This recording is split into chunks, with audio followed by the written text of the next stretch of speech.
Hi guys, Olive here today with the next video in my ongoing Trash My Bookshelves project. Just in case you've not seen any of my videos that relate to this project, or in case you need a quick refresher, basically what I'm trying to do is go through my entire unread fiction collection and make some hard decisions about which ones I want to keep, which ones I want to get rid of, which ones do I think I'm actually going to read.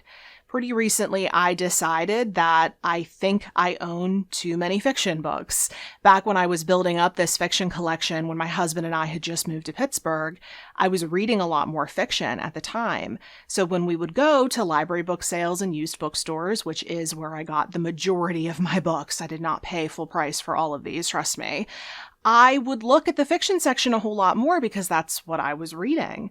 But now it's a few years later, I've kind of gone back to my nonfiction roots. I've also started to develop a preference for reading fiction either on ebook or audiobook, just not physical books. I much prefer other formats for fiction. So it really doesn't make a whole lot of sense to have all of this unread fiction on my shelves if I'm not going to pick them up, and I'm preferring nonfiction these days. So what I've been doing in this project is I've been making 2 different videos per shelf of fiction books. There are a total of 5 shelves on this far bookcase that I'm looking to clear off throughout this entire project. So in the first video, I sit down and I show you all of the books that are on that shelf. For each book, I tell you maybe a little bit of backstory about how it came into my collection, and I give you my feelings toward it right now. Whether or not I'm still interested in reading it, whether or not I'm leaning toward getting rid of it, if I'm feeling unsure, I tell you all of those things. And then I give you 2 to 3 weeks to give me all of your comments, your opinions, your feedback on any or all of the books that are in that video, so I can use that to help me make decisions. When I was thinking about taking on this project, I realized that I had put it off for a really long time because I'm scared that I'm going to get rid of books I could go on to really love, and it's so hard to figure out whether or not you're going to like a book. So I thought it would be a smart decision to crowdsource this project and hand over some of these decisions to you. Not entirely, but your feedback definitely does play a really big part in this process. I have changed my mind about some books that I thought were on their way out the door, I've ended up keeping, and vice versa. It's really had an impact on how this project is going. Well, after getting all of your feedback, there are inevitably a handful of books that people just don't see eye to eye on. Some people think I should keep them. Some people think I should aggressively get rid of them. People have very different opinions on a lot of books out there.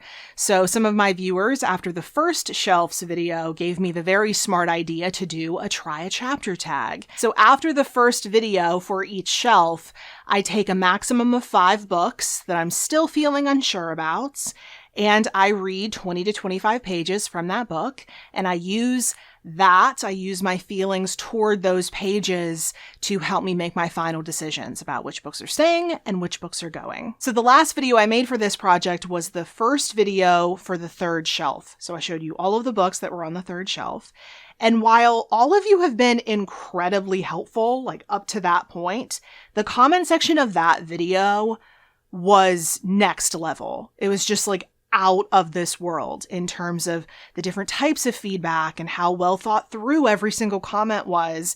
It was incredible how much you all showed up for me. I can't tell you how much I appreciate it. I know that comment section can be and already has been a really valuable resource for other people as well. I was getting comments from other people who were coming later to the video saying, oh, I looked through some of these comments and it talked to me into adding this book to my TBR or taking this book off of my TBR. I feel like I should print out that comment section and make it its own book. I feel like I can't even begin to thank you all for how much you showed up in the comments and how much amazing information you gave me. I'm very overwhelmed. I'm so grateful. I want you to hear it from me that I read each and every one of those comments. I took all of your feedback into account. My ability to get back to all of you is a little bit limited right now because my schedule is very intense. I don't think that's going to be true for that much longer, so hopefully in the next 2 shelves videos, I'll be more capable of responding to each and every person. It's something I actually do want to do. I like talking to you all. But based on all of that feedback, I did read all of it. There are 5 books that I want to take a closer look at in this Try a Chapter tag, and these are the 5 contenders. As always, I'm going to start from over here because it's the closest. So that first book that I'll be reading from in this Try a Chapter tag is The Trader Beru Cormorant by Seth Dickinson.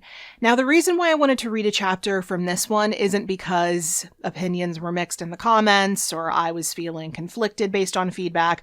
All the feedback in the comments about this book was positive. I don't think I saw even one negative comment about this one. However, my general feeling about the fiction collection that I'm looking to curate out of the fiction collection that I currently have, when I envision what that collection is going to look like when this whole project is over, I don't want very many science fiction fantasy books. I just don't reach for it all that much. And when I do, I'm kind of leaning more toward ebooks or audiobooks for SFF books. So this could be a rare exception because everyone feels so positively about this one because I've been wanting to read this for a really long time. I think this could be a rare exception, but because I have those feelings about how much SFF I want to have in my collection, I wanted to make sure that I liked this before I made that choice. So I'm going to go read 20 to 25 pages of this off camera, and I'll be back. Okay, I'm back. So I just read the first 2 chapters of The Trader Beru Cormorant, which technically brought me up to page 37, but this is one of those books that counts all the front matter, like the title page and everything, toward the page count. So the first chapter wasn't actually starting off on page 1. I think it was starting off on page 11 or something like that. So I tried to do the math in my head. I think I read about 25 pages between those 2 chapters, but a lot happens in those 25 pages. Of course, this book focuses on a young girl named Beru Cormorant. She lives on this island with her mother and her 2 fathers, which does seem to be the custom of the island. It is very customary that family structures are built that way. Well, Beru, even as a young girl, not fully able to understand what's happening, she starts to get the sense that the adults around her are getting very nervous, that these people from the Empire of Masks, have shown up, and she hears all this talk about a treaty, and you start to get the impression that these are people from a very powerful country who've come to this island and are basically threatening either sign a treaty with us and become our subjects willingly, or we're going to fight and just take over your island. So that is what happens. They sign the treaty and Beru and her people become part of this colony. Things start to get worse and worse for this entire island, and more specifically for Beru and her family after the Empire takes over. One of Beru's fathers completely disappears, which is devastating for her family. And also some of the customs of the island are beginning to be erased and replaced with the customs of the Empire. They look down upon the customs of the island, everything that Beru has grown up with. She's being told by mainly people at school that she should be replacing those immoral things with the moral ways of the Empire. But she's also being told that there's this big civil service exam that she can be studying toward throughout her young life, because if she takes that and she does well on it, then she will be assigned to a really good position for her adult life. That part, these early pages, really reminded me a lot of The Poppy War by R.F. Kuang, the early pages of that when she's really studying to take that big test. And if all of that wasn't enough for 25 pages, there's also an additional storyline in here in which Beru enlists the help of someone in the Empire's navy to help prevent a situation of abuse. And her involvement in that seems to come back and bite her because of the way things turn out after she takes the test at the end of the second chapter. So at the beginning of the first chapter, Beru is what seems like maybe 8 years old. And then by the end of the second chapter, she's gone through basically her entire childhood, the rest of her childhood, and she's taking this big exam. That's where fantasy books always move at a breakneck speed. Despite that fast pace, I actually really enjoyed these pages. It seems like Beru's strategy is to work her way in to the Empire's infrastructure and dismantle things when she's on the inside. I think she's a very intelligent young woman. By the time these 2 chapters are done, she is a young woman. She's very, very smart. We're told she's a prodigy with numbers. So I think she can see that it would be fruitless to try to fight them from the outside. I think she knows that this is her way of exacting her revenge. And from what people said in my comment section, it seems like she becomes an accountant because she is so good with numbers. And maybe you don't know this, but I studied accounting, so that is especially interesting to me. So this will, in fact, be one SFF book that I keep around. But now on to the next book, which is a book that inspired, let's just say, far more divisive comments in the comment section of that previous video. This is Skippy Dies by Paul Murray. Now, there were plenty of people who said that they really liked this book in that comment section, which was really good for me to hear because when I made that video, the Third Shelves video, I was feeling kind of non-committal about this book, kind of take it or leave it. So it was good to hear that some people really enjoyed it. But then there were other people who said they really didn't like it. One person specifically said that they detest this book. They absolutely hated it. And as someone who has done their fair share of ranting about books over the years, publicly on the internet no less, I've experienced this phenomenon where other people will tell me after I've ranted about a book, oh, well, you've kind of made me want to read it now because I want to see what got you so upset. That's kind of how I'm feeling now. If it inspired such hatred, I have to know why. I do think there is a chance I might like it because other people said that they liked it, so I'm not reading it just because of that curiosity, but I would be lying if I said that that wasn't a part of it because I have to know. Will I like this? Will I hate this? You will find out here shortly. I'm going to go read these pages and I'll be right back. All right, I'm back. I technically read 26 pages of this, but this is another one that counts blank pages toward the page count. And also, this one has margins big enough to serve dinner on. Like, why do the margins need to be that big? If only because they're just like trying to make this book floppier and seem more impressive. It just seems like a waste of paper to me. But anyway, because of those reasons, I feel like I safely was within the 20 to 25 page range that I was aiming for. Now, I know that this book was always going to seem slow in comparison to the first book, The Trader Bear Cormorant. I probably did all the rest of the books in this tag a disservice by starting there because SFF books have so much going on in such a short period of time. But really nothing happened in these early pages. I mean, the very first scene, we see a young man named Skippy die. He asphyxiates during a donut eating competition, but it's kind of called into question whether or not he was actually choking on a donut because he didn't really take a bite. I don't know. I don't know what that whole conversation even was. I don't even really know why that matters. But Skippy dies is basically what you need to know. But the title already tells you that. Then we go back in time. I mean, I guess because Skippy is alive in the later section, so that would imply that all of this happened before Skippy died. And we see these boys at a boys' boarding school. We see this teacher, Howard, try and fail to teach them about World War I, and then we see him try and fail to flirt with a substitute teacher. A nice thing I can say about these pages is that the teenage boys and their banter felt very realistic. This did read very true to how teenage boys just rib on each other and cause disruptions. It all felt very true to life, which is exactly why I do not want to read this book. I left all of that behind in high school, and unless I am being paid and paid well to nanny high school aged boys, I really don't want to put myself through that again. High school was enough. I know one person in my comment section said that they met Donna Tartt, the author of The Secret History and The Goldfinch and Little Friend. They met her and she told them firsthand that this was a really, really underrated book and that she absolutely loves it. And unsurprisingly, even though I love the books that The Secret History inspired. I like the formula of The Secret History.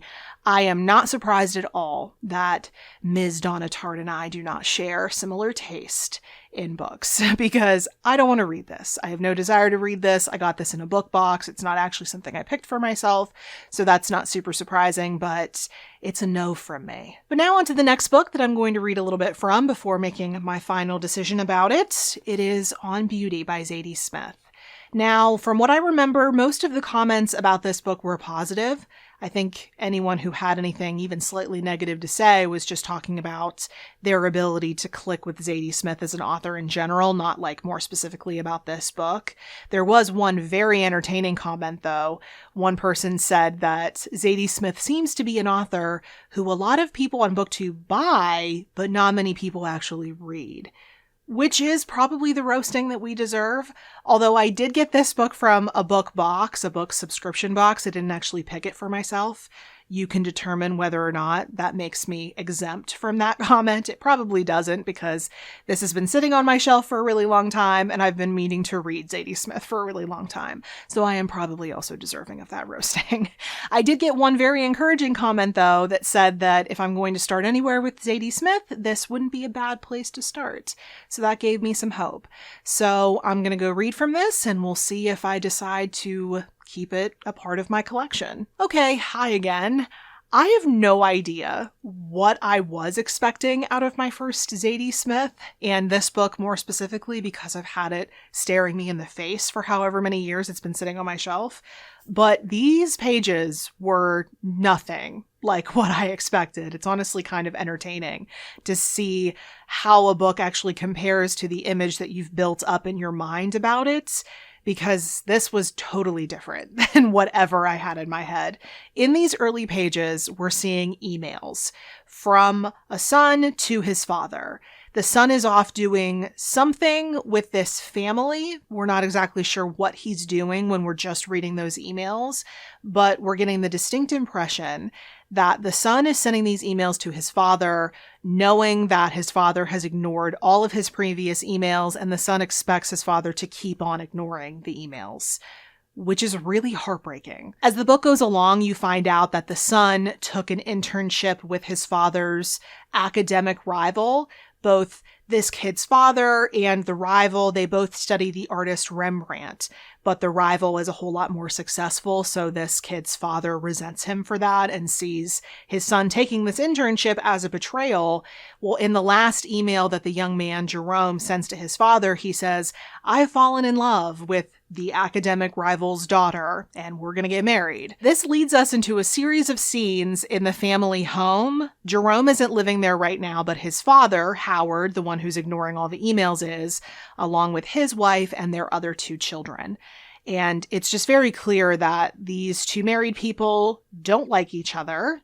And everyone in the household is very unhappy. And they're even more unhappy in this exact moment because of this news that Jerome is getting married to the daughter of Howard's academic rival. There's this whole weird conversation between the father, Howard, and their other son who's living at the house, Levi. He seems to kind of be the Chet Hanks of the family, where he's really different, but it's almost like it's because he's trying very actively to be different. He's talking differently, very intentionally. He's talking with a Brooklyn accent, even though nobody else in the family has one. They're talking about the fact that Jerome might be getting married. Levi actually has a lot of insight into whether or not it'll actually happen. And then when the father leaves for work, the daughter of the family goes snooping in his email and sees another email from Jerome saying, "Never mind, it was over before it even began. I'm so humiliated, just forget it." Just story-wise, that's really confusing. Like, why would you bring up a plot point, like a potential point of conflict within the story, something that might drive conflict as we go along? Why would you resolve it, or rather dismiss it, this early in the book? Like, what's supposed to keep me wanting to read? Am I supposed to care at this point why Jerome called off the engagement? Am I supposed to care about why this family is so unhappy? because I don't yet. That's what the early pages are supposed to be there for. The writing was decent, but it's almost like it was too thought through. It's almost like she was working on a sentence level and overworked each sentence to the point where it didn't then flow into the next sentence, where she was so interested in perfecting each individual sentence that the flow of the book in general was sacrificed for that. And so it feels like it's taking itself really seriously. It feels like she's working really hard to be smart, and it just doesn't make for a very comfortable reading experience. I just really didn't enjoy reading these pages. I didn't dislike this book. I just didn't really like it either. And with this whole project, I'm having to be really cutthroat because there's only so much shelf space. And I made a decision early on that I only want to keep books that I feel confident are going to be, 4-star reads or above, 4 or 5-star reads. And this one I just don't feel confident about. I think this would be a 3-star read, maybe, potentially even a 2-star. And I just don't want to dedicate shelf space when I have such a limited amount of it to books that I don't feel super confident in. This doesn't mean that I'm never going to try Zadie Smith again. Certainly, if you think there are any books out there of hers that I would enjoy more, please let me know. But I would definitely go down the ebook route for that. So this one's going to go. But now on to the penultimate book that I will be sampling in today's video. This is The Idiot by Elif Batuman. It's kind of interesting that in the previous Try a Chapter tag for shelf number 2, I read from a book by a woman named Elif, and now here we are again. I'm reading from a book by a different woman named Elif.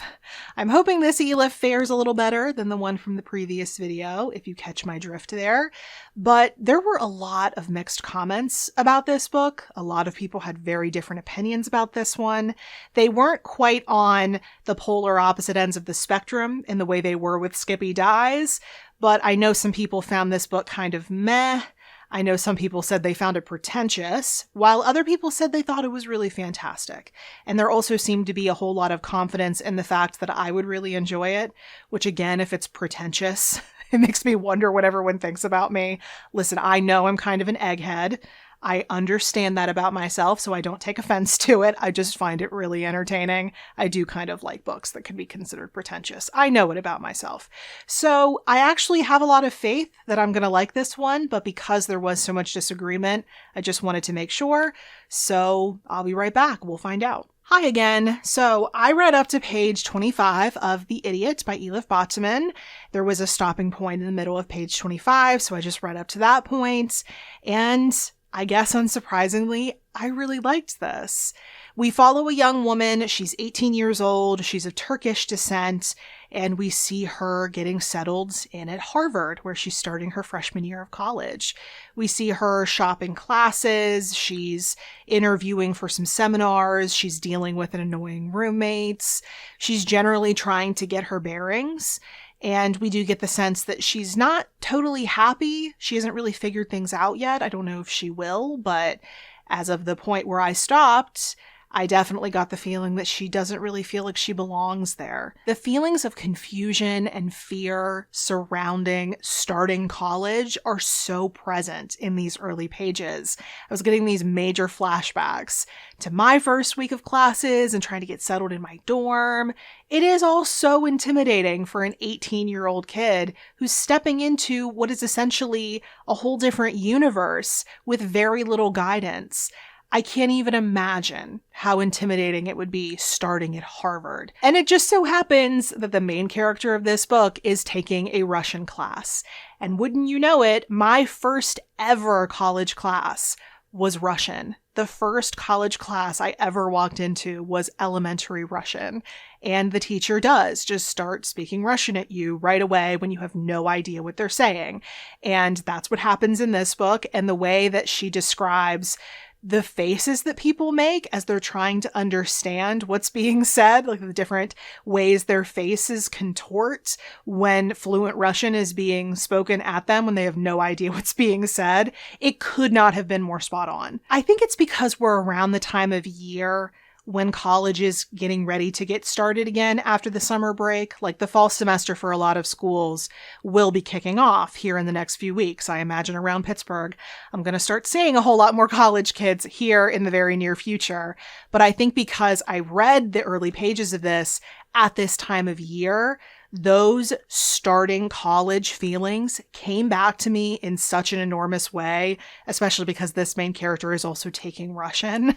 So not only do I want to keep this one and read it, I want to read it as soon as my schedule allows because I want to read it when I'm in this moment.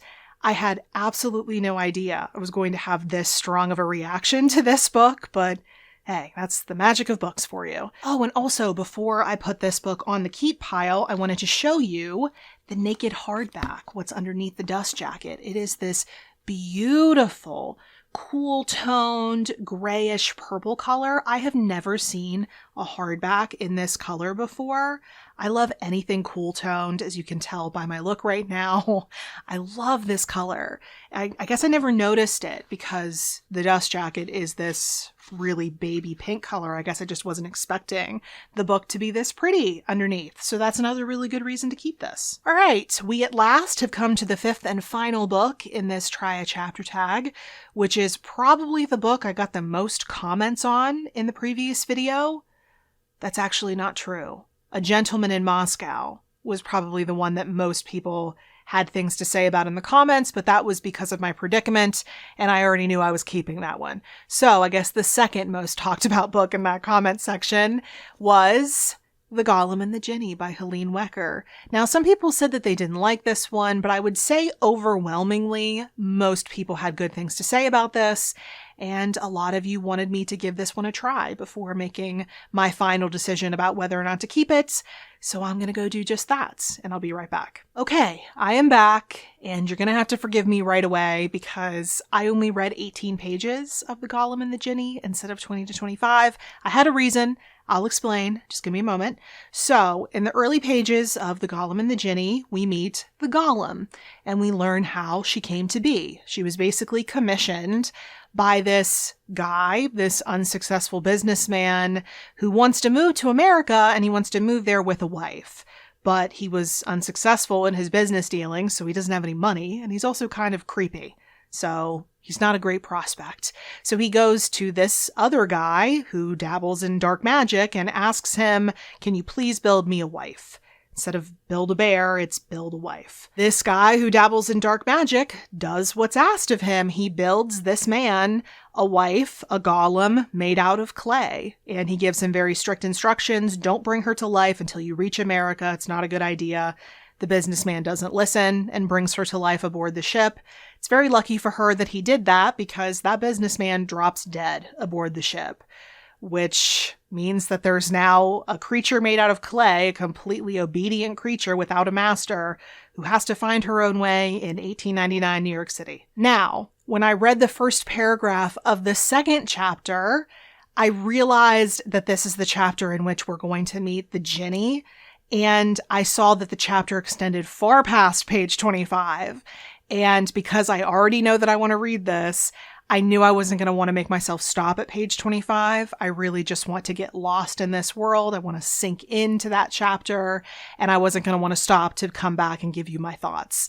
So because I had my answer before the cutoff time, I decided that was good enough for me. That is the purpose of this exercise after all. I am really excited to get to this one soon, especially because a lot of people in that comment section were telling me that this book has a sequel. So if I really enjoy it, there's a sequel right there for me to move on to. Maybe it's a good thing that I held off on reading this book for such a long time because I can just move right on to the sequel instead of having to wait years for it to come out.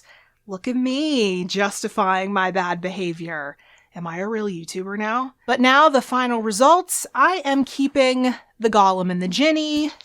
I'm keeping The Idiots and The Trader Beru Cormorant, and I'm getting rid of On Beauty by Zadie Smith and Skippy Dies by Paul Murray. Now that I've said those out loud, I can confirm that I feel good about those decisions. I feel very confident. I think I made the right choices with which ones are going, which ones are staying. I really thought when I saw this bunch of books, when I decided which ones would be in this try a chapter tag, I thought this might be the first one where I would keep all 5, which is something I'm open to. I'm not putting a cap on how many books I can keep. I just want to make sure I'm keeping ones I would like. But there were 3 campus novels in this bunch, and given how much I like campus novels, I thought this might be the first one where I would be saying, no, I'm keeping all 5. Ironically enough, 2 of the ones that I'm getting rid of are campus novels. Oof. So now that this tag is done and I've made those final decisions, I can say officially that shelf number 3 is complete, meaning that we are over halfway done with this project, which is wild and mildly sad to say out loud, actually. But if you would like to see a photo of all of the books that I've decided to get rid of from shelf number 3, including the books that didn't make the cut today, head on over to my Instagram. There's a photo of all of them up right now. And if you go look at that photo, leave me a comment on that photo with the shark emoji, because that sounds like fun, just so I know you came from this video. So at the end of this video, I did just want to say thank you once again for all of the feedback you've provided me up to this point, but more specifically in that last video's comment section. That comment section blew me away. It exceeded every expectation I had for what was possible for this project. So much valuable feedback. It helped me way more than you can ever know.